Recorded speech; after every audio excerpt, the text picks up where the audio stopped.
Baik. Assalamualaikum warahmatullahi wabarakatuh. Kita awali dengan zikir salah samarat. Subhanallah walhamdulillah wa la ilaha illallah wallahu akbar.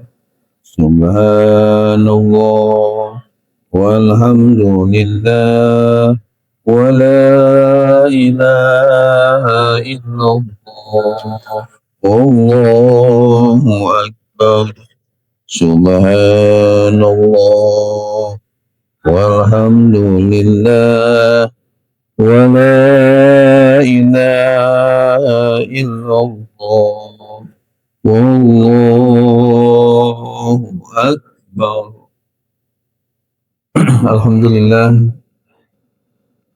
Alhamdulillahilladzi anzala al-Qur'an hudan linnas wa bayyinatin minal huda wal furqan. Wassalatu wassalamu ala sayyidina waladi adnan sayyidina Muhammadin wa ala alihi wa ashabihi wal fadli wal irfan.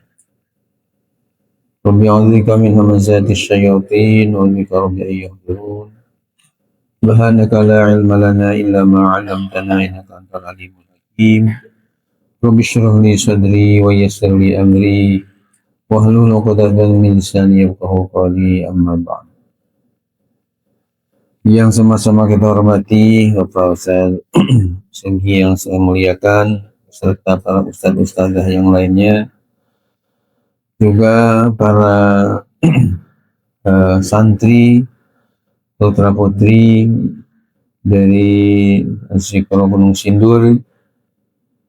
Alhamdulillah ikut juga Pak Ustaz Fahru Razi dan Farid. Mudah-mudahan semuanya mendapatkan curahan rahmat, ridha dan maghfirah dari Allah Subhanahu wa taala. Amin ya Allah ya rabbal alamin. Sebelumnya kita membaca umul kitab surat Al-Fatihah, mudah-mudahan barokah surah Al-Fatihah. Ilmu yang kita kaji merupakan ilmu yang bermanfaat, ilmu yang penuh keberkahan dari Allah Subhanahu wa taala. Juga yang sudah meninggal dunia dari keluarga kita, saudara kita, jamaah kita, khususnya Al-Maghfurlah Bapak Kiai Haji Muhammad Arifin Ilham. Mudah-mudahan beliau min ahlil khair wa min ahlil jannah, amin ya Allah ya rabbal alamin. Yang sedang belajar mudah-mudahan sukses belajarnya, yang sedang berjuang dengan Allah, ya, khususnya pesantren Darus Sholihin, pesantren Az-Zikro yang ada di Gunung Sindur, yang ada di Mampang, yang ada di Sentul, juga Darul Asyukur yang ada di Pondok Kopi. Mudah-mudahan semuanya mendapatkan curahan rahmat dan dimudahkan perjuangan oleh Allah Subhanahu wa taala.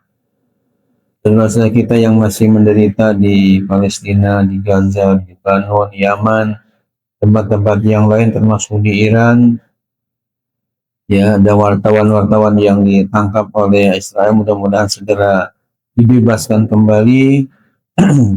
Dan mudah-mudahan pemerintah kita juga, ya, negara kita dipimpin oleh yang bertakwa kepada Allah sehingga menjadi baldah thayyibah wa rabbul ghafur. Bi barakatil Quran. Al-Fatihah. Bismillahirrahmanirrahim. Alhamdulillahirabbil alamin. Ar-Rahmanir Rahim. Maliki yaumiddin. Iyyaka na'budu wa iyyaka nasta'in. Ihdinas siratal mustaqim.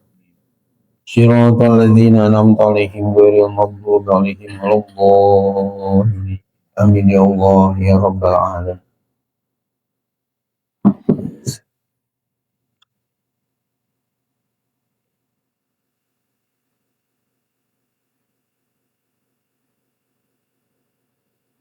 Hadirin hadirat yang dimuliakan Allah, kita lanjutkan kajian kita Kitab Al-Iksir fi Ulumi Tafsir di halaman salah satu asyar Sirtin, ya, halaman 13.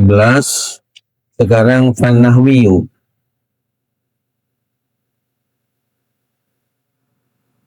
Sudah siap semuanya? Coba perhatikan yang Fokus belajarnya. Bismillahirrahmanirrahim. Fannahwiyu, maka adapun ahli nahu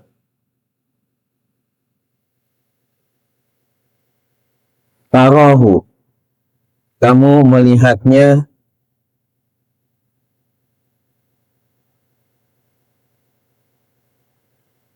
yu'ni, memperhatikan fi tafsirihi, dalam tafsirnya, bil i'robi, dengan masalah i'rob,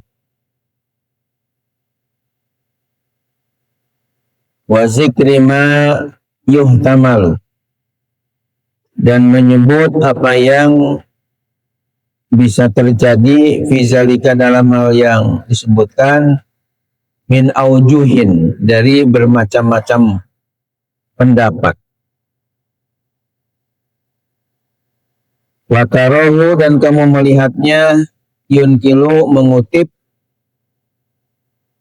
masailan nahwi, masalah-masalah nahu, wa furu'ahu, dan cabang-cabangnya, wa khilafiyatihi, dan perbedaan-perbedaannya. Wazalika, dan yang demikian itu, kazajjaji, seperti Imam Az-Zajjaj, wal Wahidi, dan seperti Imam Al-Wahidi, fil Basiti, dalam kitab tafsirnya yang diberi nama Al-Basit, wa Abi Hayyana, dan seperti Imam Abu Hayyan, fil Muhiti, dalam kitab tafsirnya Al-Bahrul Muhit. Maksudnya, saudara sekalian, anak sekalian yang saya hormati, saya sayangi, bahwa dalam penulisan kitab tafsir ada ulama-ulama yang cenderung kepada ilmu nahwu, seperti Imam Az-Zajjaj, Al-Wahidi, dan Imam Abi Hayyan Al-Andalusi. Kemudian wasahibul ulumil aqliyati, dan adapun orang-orang yang ahli dalam ilmu-ilmu logika, tarahu, kamu melihatnya, yu'ni, memperhatikan, fi tafsirhi, dalam tafsirnya, bi aqwalil hukamai, dengan ucapan-ucapan ahli hikmah, wal falasifati, dan ahli-ahli falsafah. Kama tarahu, sebagaimana kamu melihatnya, yu'ni, ia memperhatikan, bizikri syubahihim, dengan menyebut kekeliruan-kekeliruan mereka, warraddi, dan membantah, alaiha, atas kekeliruan-kekeliruannya itu. Wazalika, dan yang demikian itu, kal Fahri Razi, seperti Imam Fahru Razi, fi kitabih, dalam kitabnya Mafatihul Ghaibi, yang diberi nama tafsir Mafatihul Ghaib. Jadi Imam Fahruddin Ar-Razi ini cenderung kepada ilmu logika, ilmu filsafat, karena beliau seorang filsuf, ya, sehingga di dalam tafsirnya kita melihat seperti demikian. Wasahibul fikhi, dan adapun orang yang ahli fikih, tarahu, kamu melihatnya, qad unia, sungguh telah diperhatikan, bitakriril adilati, dengan menjelaskan dalil-dalil, lil furu'il fikhiyati, bagi cabang-cabang ilmu fikih, warraddi, dan membantah, ala man yukhalifu madhabahu, kepada orang yang menyalahi madhabnya. Wazalika, dan yang demikian itu, Al-Jassosi seperti Imam Al-Jassos dalam madhab Hanafi, wal Qurtubi dan Imam Qurtubi dalam madhab Maliki. Jadi Imam Al-Jassos ini seorang ulama terkenal dalam madhab Hanafi dalam mengarang kitab tafsir yang diberi nama Ahkamul Quran. Kalau Imam Qurtubi, karangan tafsirnya namanya Al-Jami' li Ahkamil Quran. Tebal 22 jilid. Wasahibut tarihi, dan adapun orang yang ahli di bidang sejarah, yakni atau yukni ia memperhatikan bidzikril qasasi, dengan menyebutkan kisah-kisah, wa zikri akhbaris salafi, dan menyebut berita-berita ulama-ulama terdahulu. Wa dzalika, dan yang demikian itu kas-Sa'labi, seperti Imam Sa'labi, wal Khazini, dan Imam Al-Khazin.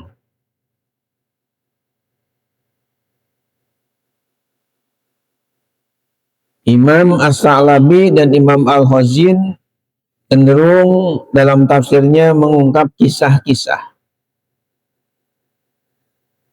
Wa ashabul firaqil mazhabiyati, dan orang-orang yang ahli dalam sekte-sekte mazhab, aliran-aliran mazhab, narohum, kita melihat mereka qad anau, telah memperhatikan bita'wili kalamillah, dengan mentakwil firman Allah,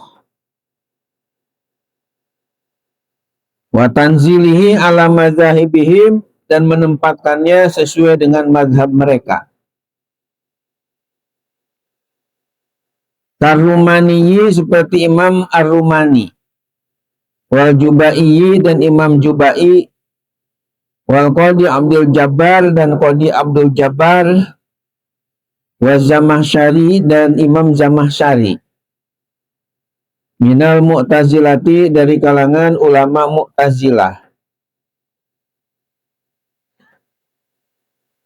wa Tobarsi, dan Imam At-Tobarsi, wa Mula Muhsin Al-Kashi, dan Mula Muhsin Al-Kashi, minal Imamiyatil Isnai Asyariyati, dari Syiah Imam 12.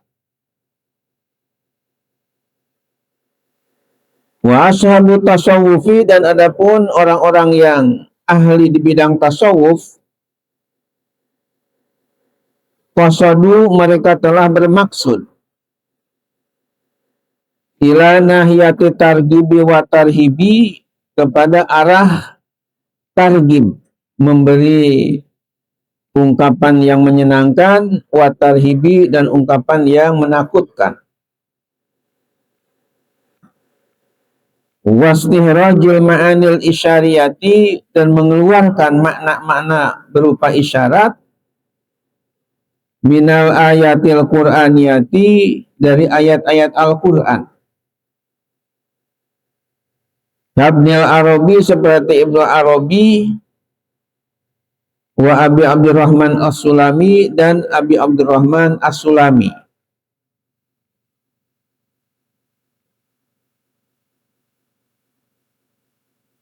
Ini lebih pasnya Al-Arabi itu dibuang ya alif lamnya ke Ibnu Arabi, itu yang ahli tasawuf ya. Kalau Ibnul Arabi itu ahli hukum di madhab Maliki. Jadi Ibni Arabi wa Abi Abdurrahman As-Sulami. Ini dua orang ini terkenal ahli tasawuf yang menjelaskan ketika menafsirkannya ke bidang-bidang ilmu tasawuf. Kita lanjutkan, wa bizalika, dan dengan demikian itulah togo tafsiru bil ra'yi ala tafsir bil asari. Togo telah mengalahkan at-tafsiru bil ra'yi, tafsir bil ra'yi, ala tafsir bil asari, dengan atas tafsir bil maksur.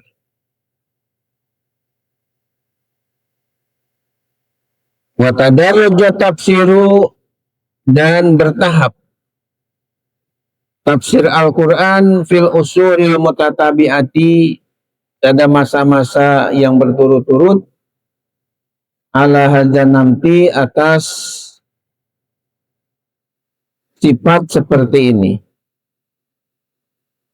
Binaklil mutahiri, dengan mengutip ulama yang kemudian, anil mutaqaddimi, dari ulama yang terdahulu. Ma'al ikhtisari tarotan, beserta adanya ringkasan tarotan kadang-kadang, wa ta'liqi uhro, dan memberikan catatan uhro pada yang lainnya.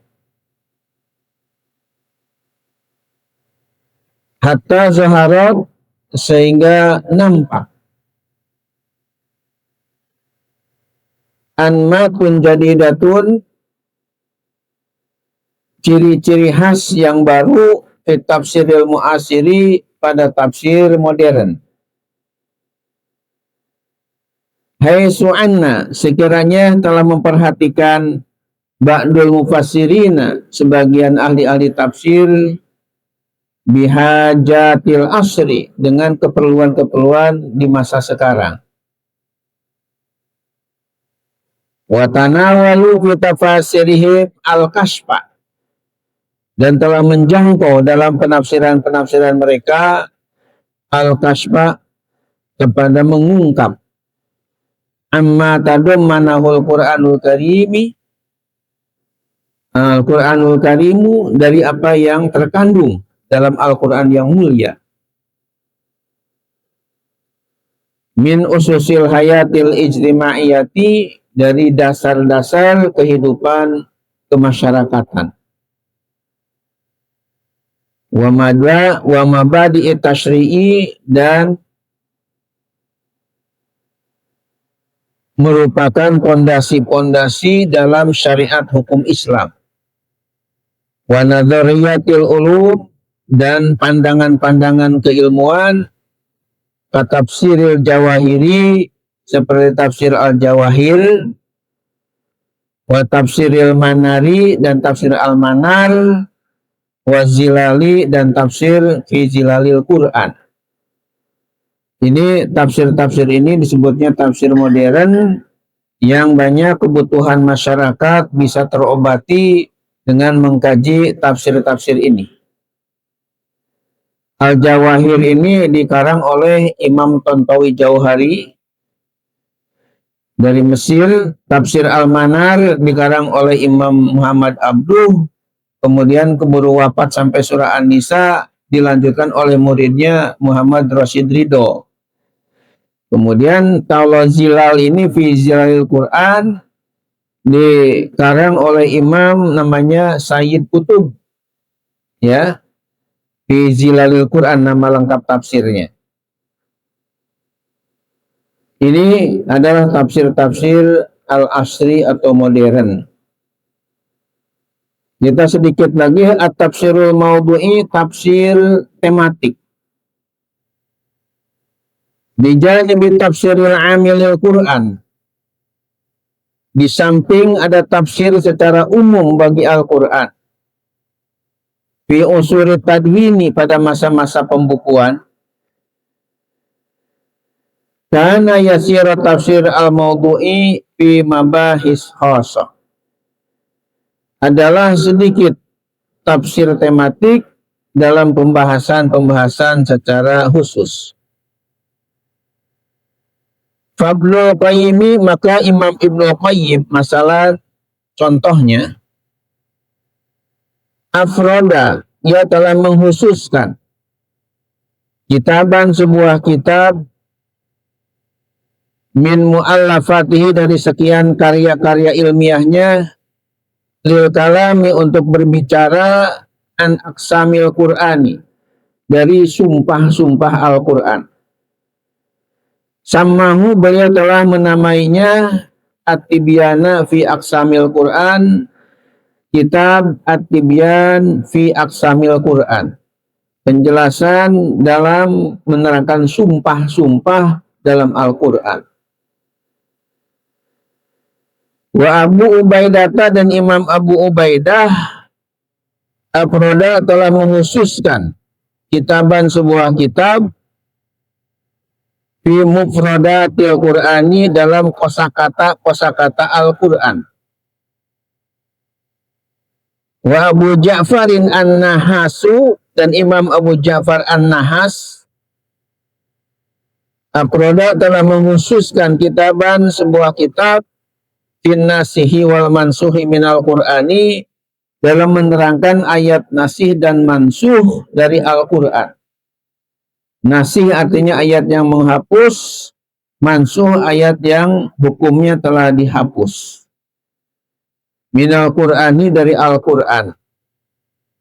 Wa Abul Hasan Al-Wahidi dan Imam Abul Hasan Al-Wahidi afroda telah menghususkan kitaban sebuah kitab fi ahkamil Qur'ani dalam hukum-hukum dalam Al-Qur'an. Wa ghairu haula'i dan selain mereka kasirun banyak minal ulama'i dari para ulama alladzina qasadu yang mereka telah bermaksud ila maudu'in khosin kepada tema secara khusus fil Qur'ani dalam Al-Qur'an. Yufridunahu yang mereka menghususkannya bidarsi dengan dipelajari wal bahsi dan dikaji. Hadirin hadirat para santri yang saya banggakan, mengenai tafsir maudhu' ini artinya tafsir tematik. Jadi selain para ulama banyak yang menafsir Al-Quran secara utuh, dari mulai Al-Fatihah sampai surah An-Nas, seperti tafsir Munir, tafsir Al-Maroghi, tafsir An-Nasafi, tafsir Baidawi, tafsir Fi Zilalil Quran, termasuk Mafatihul Ghaib Ar-Razi, itu semuanya lengkap 30 juz. Namun ada ulama-ulama yang hanya membahas satu materi saja. Misalnya Ibnu Qayyim mengarang kitab At-Tibyan fi Aqsamil Quran. Jadi khusus menerangkan sumpah-sumpah dalam Al-Quran. Misalnya, kenapa Allah bersumpah wal asri demi masa, watini demi buah tin, wasyamsi demi matahari. Dan kita mengetahui bahwa wawunya wawu sumpah, wawu qasam, ya, bukan wawu yang artinya dan atof. Ini karena setelah wawu itu lafadznya dimajrurkan. Wasyamsi enggak wasamsu wasamsa. Watini tidak watina watinu tapi watini. Ini menunjukkan bahwa wawu ini adalah wawu qasam, wawu sumpah yang artinya demi. Kayak wallahi kan artinya demi Allah. Dijarkan setelah wawu. Kenapa? Karena wawu qasam ini termasuk salah satu huruf khafad atau huruf jar. Mungkin ada yang sudah hafal Ajrumiyah, di situ ada dikatakan kaitan dengan wawu huruf qasam itu. Huruf wal khafdi wa yamin wa ila wa an wa ala wa fi wa ruba wal ba wal kaf wal lam. Huruf qasami wa yal wawu wal ba'u wa ta'u.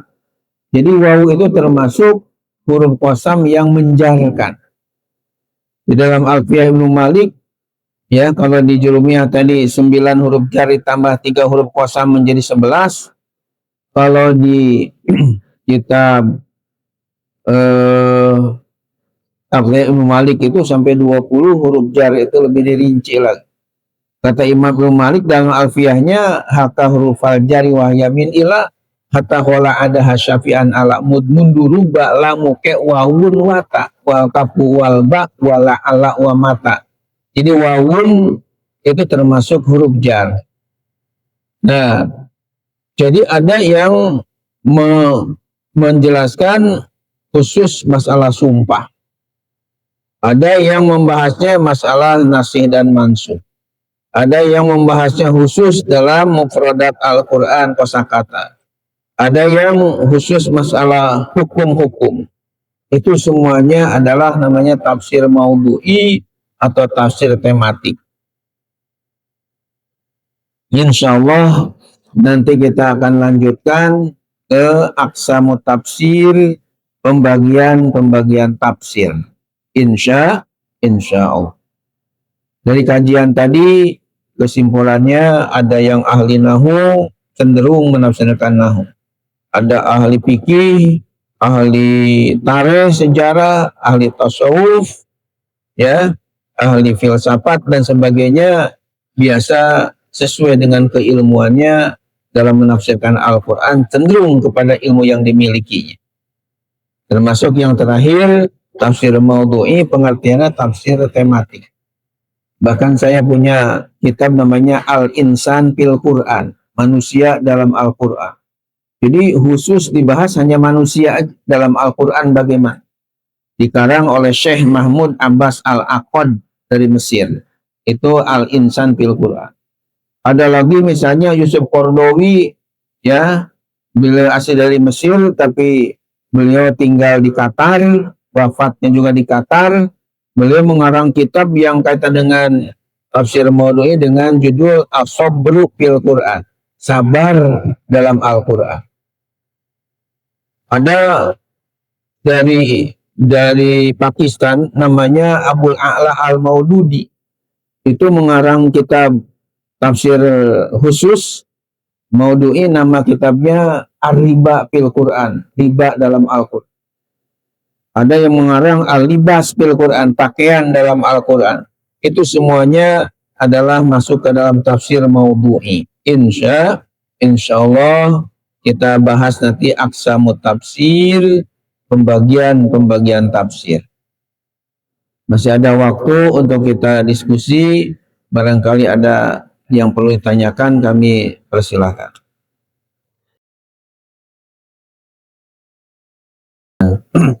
Bismillahirrahmanirrahim.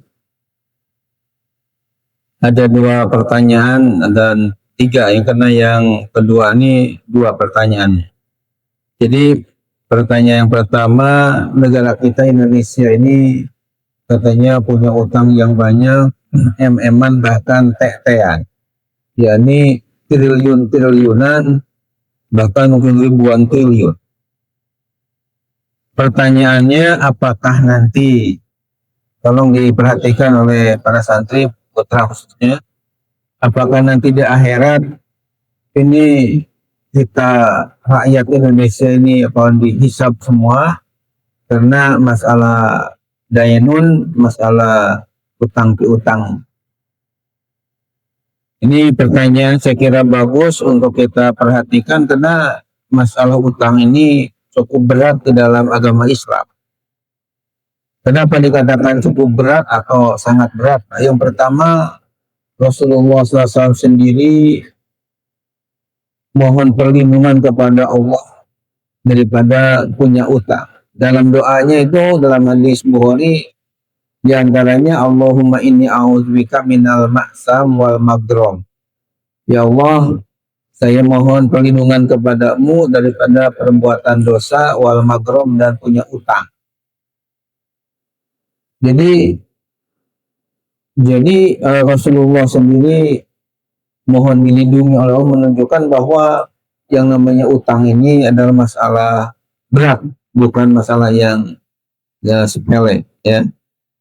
Yang kedua, ketika ada sahabat Nabi mau meninggal atau sudah meninggal, mau disolati, maksudnya ketika Nabi tolong diperhatikan, ketika Nabi nanya kepada sahabat yang lain, a'alaihi dainun, apakah mayat ini yang akan disolatkan masih punya utang?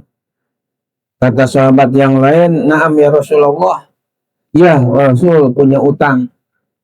Rasulullah berkata atau bersabda, sallu ala sahibikum, kalian aja yang nyolatin, saya nggak mau. Ini menunjukkan bahwa orang yang punya utang itu jelek menurut pandangan Rasul, sampai mensolatkan jenazahnya yang fardu kifayah, ternyata Rasulullah nggak mau. Cuma waktu itu katanya ada sahabat Abu Qatadah yang berkata di hadapan Rasul, "Ya Rasulullah, alayya dainu." Kalau bahasa kitanya, wahai Rasul, biar tanggungan saya yang membayar.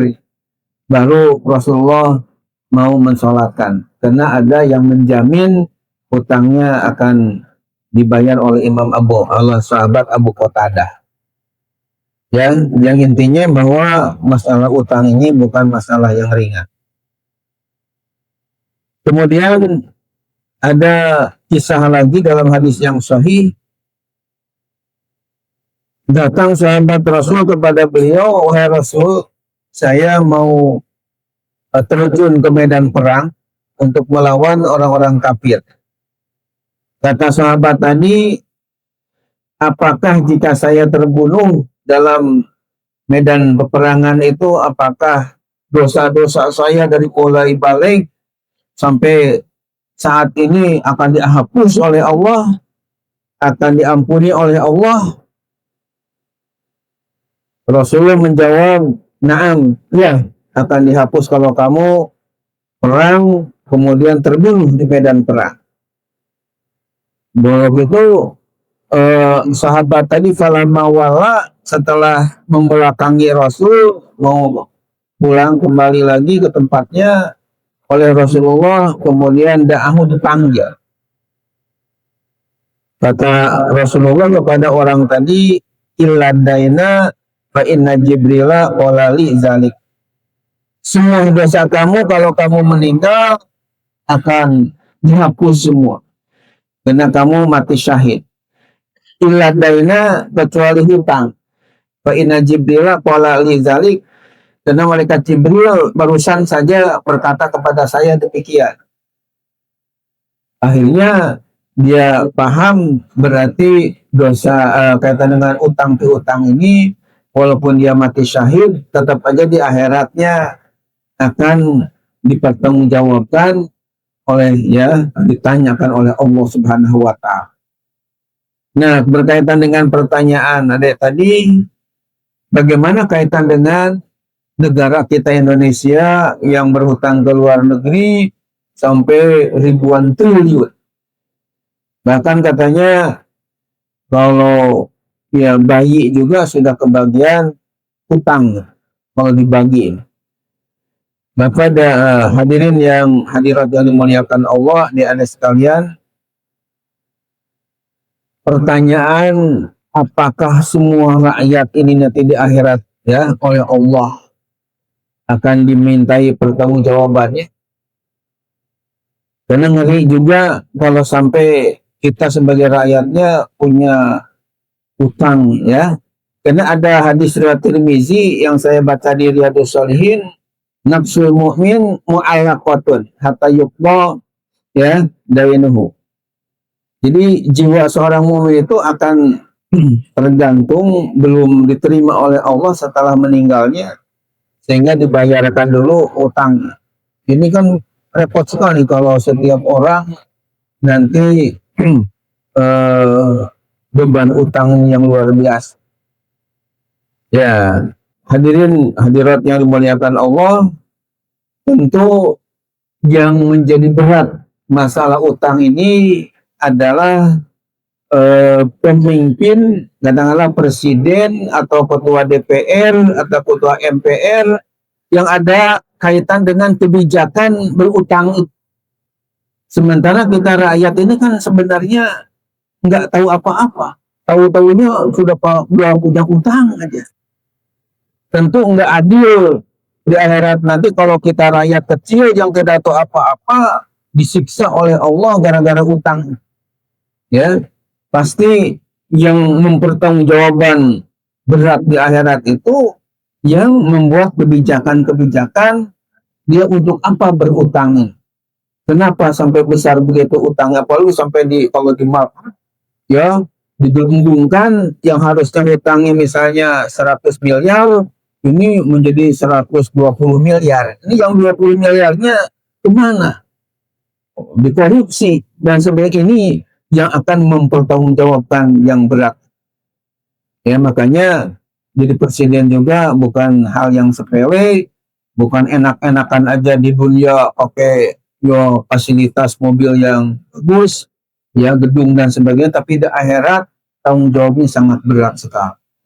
Jadi kesimpulannya, kalau menurut saya, kita rakyat kecil ini yang tidak tahu menahu tidak akan dimintai pertanggungjawaban di akhiratnya, karena kita tidak punya kebijakan dalam masalah ini, tapi pemimpin-pemimpin kita lah, ya kayak presiden atau DPR atau misalnya MPR yang ada hubungan dengan masalah meminjam itu, mereka akan dimintai pertanggungjawaban di hadapan Allah Subhanahu wa taala.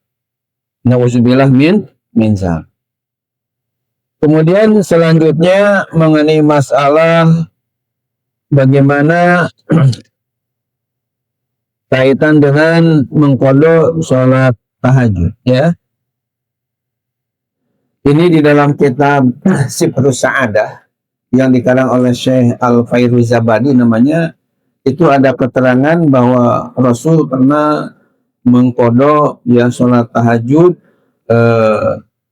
Ini menunjukkan bahwa mengqadha salat tahajud ada dalilnya, ada dasar.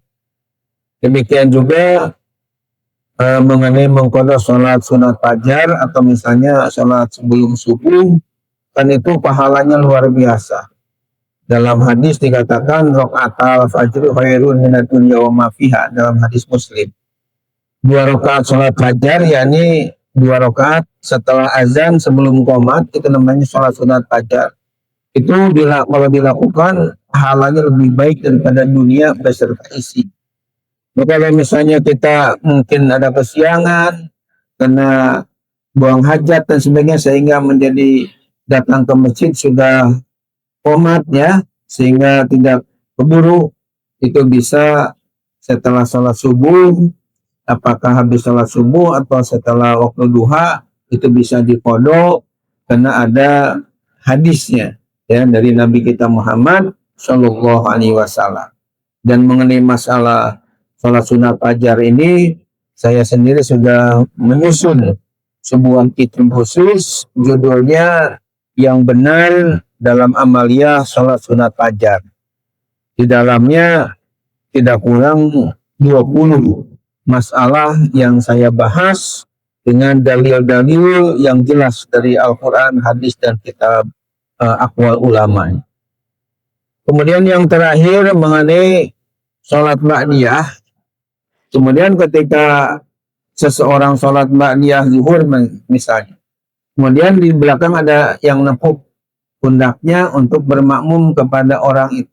Tentu yang makmum ini sholat fardu. Pertanyaannya, apakah boleh atau sah orang yang sholat fardu bermakmum kepada orang yang sholat sunat ba'diyah? Ya, bagaimana sikap yang sholat sunat ba'diyah tadi? Adik-adik sekalian yang saya banggakan, bahwa di dalam kitab fikih disebutkan bahwa ya juzul iktida, ya sholatul fardi bisolatin nafli. Jadi hukumnya boleh bermakmum orang yang sholat fardu bermakmum kepada yang sholat sunnah.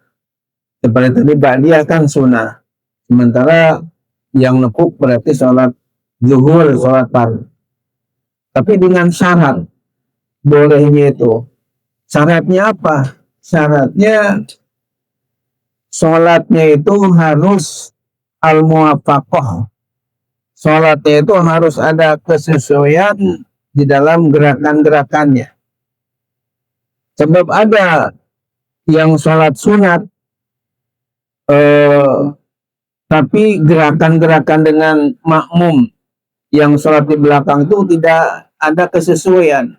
Contoh misalnya sholat gerhana, baik matahari maupun gerhana bulan, itu kan dalam prakteknya kalau sholat gerhana kita baca Fatihah, setelah selesai Fatihah kemudian baca surah, setelah baca surah kemudian kita ruku, setelah ruku beres kita bangkit lagi, baca Fatihah lagi, baca surah lagi, baru sujud. Itu cara prakteknya dalam sholat gerhana, sunat gerhana begitu. Nah ini tentu dengan yang sholat duhur tadi enggak pas prakteknya seperti itu. Nah beda dengan sholat sunat ba'diyah yang prakteknya sama, cuma bedanya setelah nanti bikin ba'diyahnya 2 rakaat salam, tinggal nambah aja setelah tasyahud awal 2 rakaat lagi. Jadi ini masih dipandang muwafaqah dalam nazmu sholatihi, aturan sholat. Kalau yang tidak sesuai kayak tadi bermakmum kepada orang yang sholat gerhana, ini jelas nggak sah. Apalagi makmumnya kepada yang sholat jenazah. Sholat jenazah ada rukun sujudnya nggak? Kan hanya takbir aja 4 kali. Allahu Akbar. Baca Fatihah di awal. Takbir lagi. Allahu Akbar. Baca sholawat. Takbir lagi yang ketiga. Allahu Akbar. Baca doa. Takbir lagi yang keempat. Baca doa. Jadi kan nggak ada ruku sujudnya. Ya jelas kita makmum kok sudah makmum misalnya kepada orang sholat jenazah, jelas itu sepakat tidak sah. Kenapa? Karena tata caranya berbeda, ya tidak sama. Jadi kesimpulannya kalau yang ba'diyah zuhur tadi itu tetap dipandang sah karena masih dipandang muwafaqah fi nazmi sholati. Demikian hadirin hadirat adik-adik sekalian, insyaallah ya Selasa depan kita akan haji lagi kitab Al-Iksir fi Ulumi Tafsir insyaallah. Kita akhiri dengan doa qiratul majlis. Subhanakallah bihamdika asyhadu an la ilaha illa anta astaghfiruka wa atubu ilaik. Alhamdulillahirabbil alamin. Terima kasih atas perhatian dan mohon maaf atas segala kehilapan dan kekurangan. Allahumma muwaffiq ila aqwamit thoriq. Wassalamualaikum warahmatullahi wabarakatuh.